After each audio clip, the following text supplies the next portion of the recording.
How are you? It's a simple question, but think about your answer lately. If you're like most people, you've probably said something like busy, maybe even crazy busy. And you probably said it with a strange mix of being tired and a little bit of pride. It's what experts call a fretful brag. Well, In our world, I am busy has really proud become of a the badge of team and honor. everything we. We treat exhaustion like it's a sign of success and a packed schedule like it's a sign of a valuable life. But what if that's all wrong? What if this constant busyness isn't a sign of productivity, but a trap? A trap that's costing us our health, our relationships, and even our ability to do our best work. This isn't just a feeling, it's a systemic problem born from something called hustle culture, a culture that glorifies being on all the time, often at the expense of our own well-being. Today, we are going to unmask this busy trap. We'll explore how it was built, what it's secretly costing you, and most importantly, I'll give you a complete evidence-based toolkit to help you escape it. It's time to stop just being busy and start living a deliberate, more meaningful life. So how did we get here? How did we create a society where being busy is treated like a virtue and resting is seen as laziness? Well, this isn't an accident. The trap was built over centuries. It really started back in the Industrial Revolution.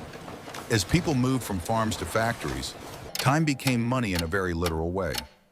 Long hours and tangible output became the main way to measure a person's worth.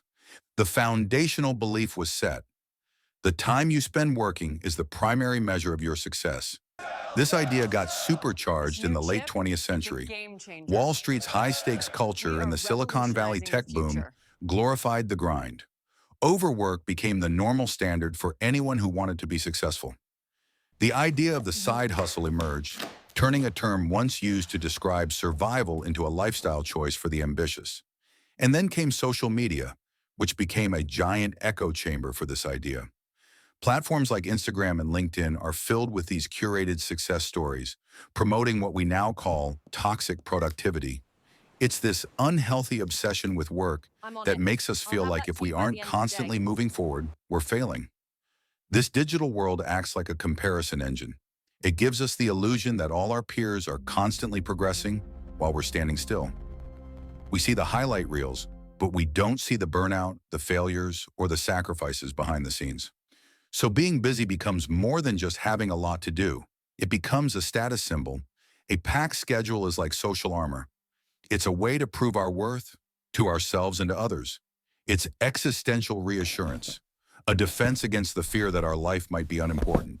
And that is how the trap is set. This culture of overwork isn't just making us tired, it's inflicting real, measurable damage on our lives. The data on this is alarming. Let's look at the hidden costs.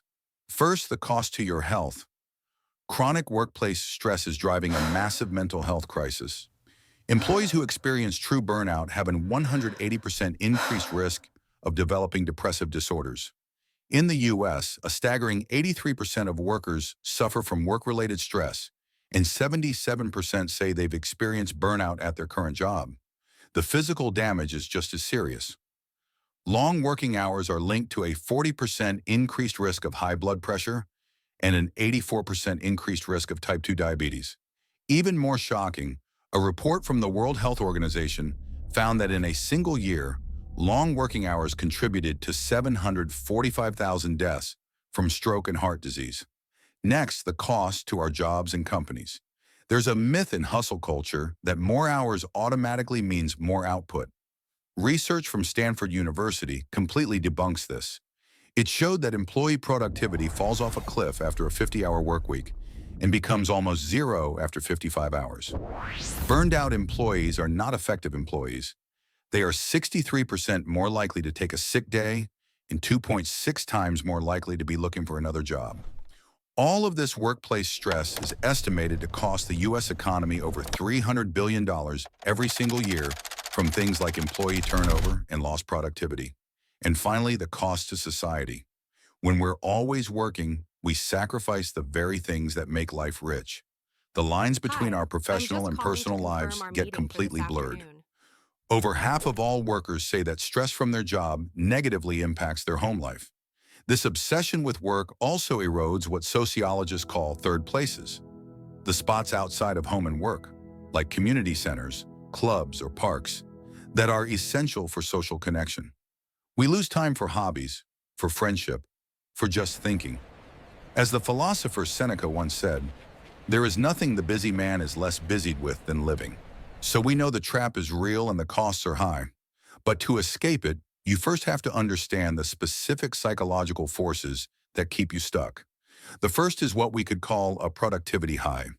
Neuroscientist Dr. Daniel Levitin explains that every time we finish a small task, answer an email, check something off a list, our brain releases a little hit of dopamine, the chemical for pleasure and reward. This creates a feedback loop. We get addicted not to being productive, but to the feeling of being productive. We become dopamine junkies, constantly chasing the next small win, even if it's on a task that doesn't really matter. This is why you can have a day where you feel incredibly busy, but at the end of it, you feel like you got nothing important done. The second driver is something called productivity guilt. This is that nagging, unpleasant feeling you get when you try to rest. It's the voice in your head that says, I should be working right now. This isn't a natural feeling. It's a conditioned response. We have internalized the message that our self-worth is measured by our output. So this guilt acts like a police officer in our own minds, pushing us back to work to make the bad feeling go away. And this is often tied to perfectionism, the need to meet impossibly high standards. This fear of not being perfect can actually cause us to procrastinate, which then makes us feel even more anxious and guilty, creating a vicious cycle.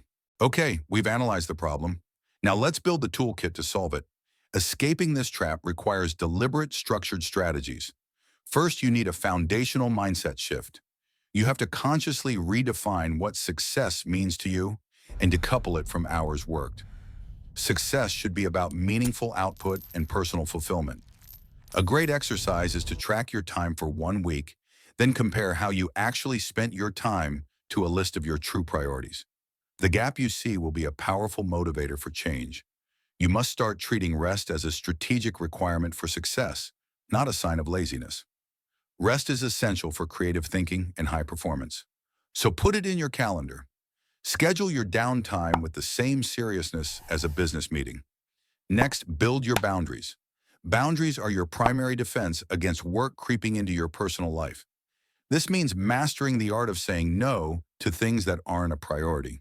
If saying no feels too direct, use a phrase like, let me think about it, to give yourself space to make the right decision. Set firm cutoff times for your workday. Turn off notifications after hours. Create a clear separation between your work time and your personal time. The modern world encourages shallow work, logistical tasks we do while we're distracted. But real value comes from deep work, long periods of distraction-free concentration. The first rule of deep work is to abandon the myth of multitasking. It is highly inefficient and drains your mental energy. To achieve this, you can use powerful time management systems. One is time blocking, where you schedule every minute of your day into specific blocks for specific tasks. For example, 9 to 11 a.m., write project report. This protects your time for focused work. Another is task batching. This is where you group similar small tasks, like answering emails or making phone calls, and do them all in one dedicated time block. This reduces the mental cost of switching between different types of tasks. There's also the Pomodoro technique, working in focused 25-minute sprints, separated by 5-minute breaks. This is fantastic for overcoming procrastination on big projects. Finally, you have to manage your relationship with technology. A digital detox is a period where you voluntarily step away from your devices to reset your brain's reward pathways. This can improve sleep and reduce stress. You can start small. Level 1. Turn off all non-essential notifications on your phone and computer. This reduces constant interruptions. Level 2. Create tech-free zones or times, like having no phones in the bedroom or during meals. Level 3. Try scheduling a full day or even a weekend completely offline. Let people know you'll be unavailable and give yourself a true mental break. All of these tools are effective, but they point to a much bigger idea. Escaping the busy trap isn't just about managing your time better. It's about finding a new reason for why you manage your time. It's about cultivating a life of purpose. There are powerful ideas from around the world that can guide us. The slow movement, for example, is a philosophy that pushes back against the idea that faster is always better. It's about finding the right speed for everything you do, prioritizing quality over quantity, and savoring the moment. Another powerful concept is the Japanese idea of ikigai, which translates to a reason to live. It's about finding a balance between four things: what you love, what you are good at, what the world needs, and what you can be paid for. But importantly, ikigai isn't just about your career. It can be found in your hobbies, your family, or your community. Finding your purpose is the ultimate antidote to busyness. When you are clear on what truly matters to you, it becomes much easier to say no to the things that don't. Unmasking and escaping the busy trap is a profound act of rebellion. It's a rebellion against a culture that tells us our value is based on our economic output. But the evidence is clear. The most valuable work of the 21st century won't be done by the busiest people, but by the most focused, the most rested, and the most purposeful. Reclaiming your time is about choosing a deliberate life over a reactive one. So I have a challenge for you. Look at your week ahead and find one busy thing you can remove. And in its place, schedule 30 minutes for what the research calls productive boredom. A walk with no phone, sitting quietly, just letting your mind wander. This is where your best ideas are born. Let me know in the comments what you're going to try. What's the biggest busy trap in your life? I'd love to hear from you. Thank you for investing your time here today. If this was helpful, please like and subscribe for more videos on how to live a more deliberate life.